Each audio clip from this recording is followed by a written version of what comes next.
My partner, Cara, died 6 years ago this month, but this isn't a story about death or about grieving or healing, although it is a way for me to bring her here to tell a story that always made her laugh.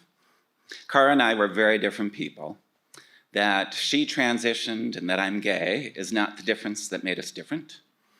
It was she loved talking to people. I will fake a phone call to avoid talking to people.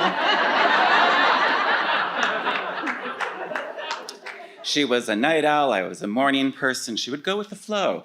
I'm a planner. She could forget to eat, whereas I think about my next meal while I'm eating.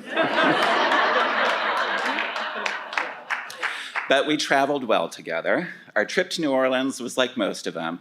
She would sleep in like people are wont to do on vacation, so I'm told. I would get up early and go explore the city. So one morning in New Orleans, I left a note saying I was out for a walk through the French Quarter and I'd be back in time for breakfast. And so when I got back to the hotel room, Cara was getting up, and I asked her if she wanted to go for breakfast, and she said, "You're hungry?" And I thought that was odd, because she knows me. Hunger plays no role in that decision.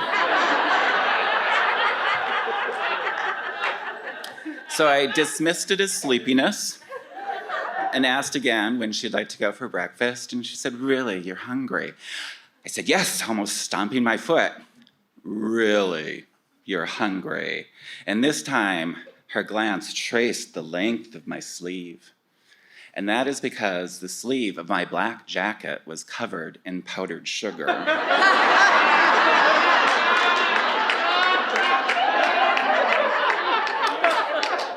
This was such a rookie mistake.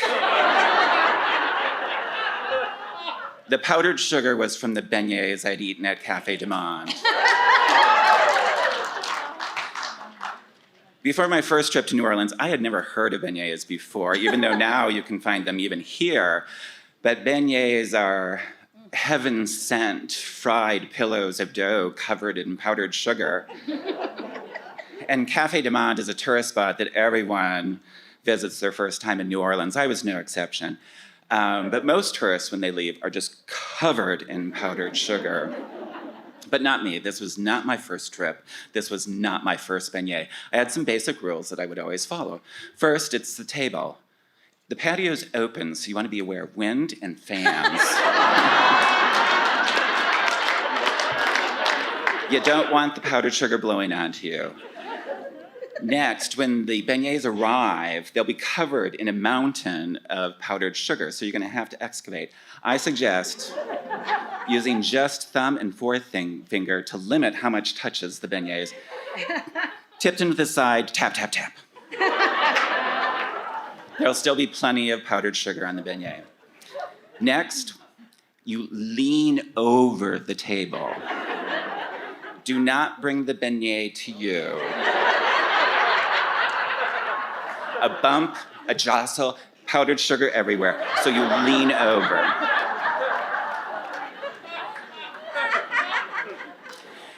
And then when it comes to the bite, a friend of mine from Texas once told me that she always smiles while eating because she doesn't want to smudge her lipstick. And this will come in handy for everyone. Even if you have a beard, mustache, this will save on cleanup.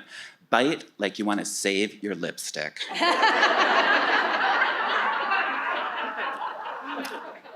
And then if nothing else, when you leave, look yourself over, check for powdered sugar.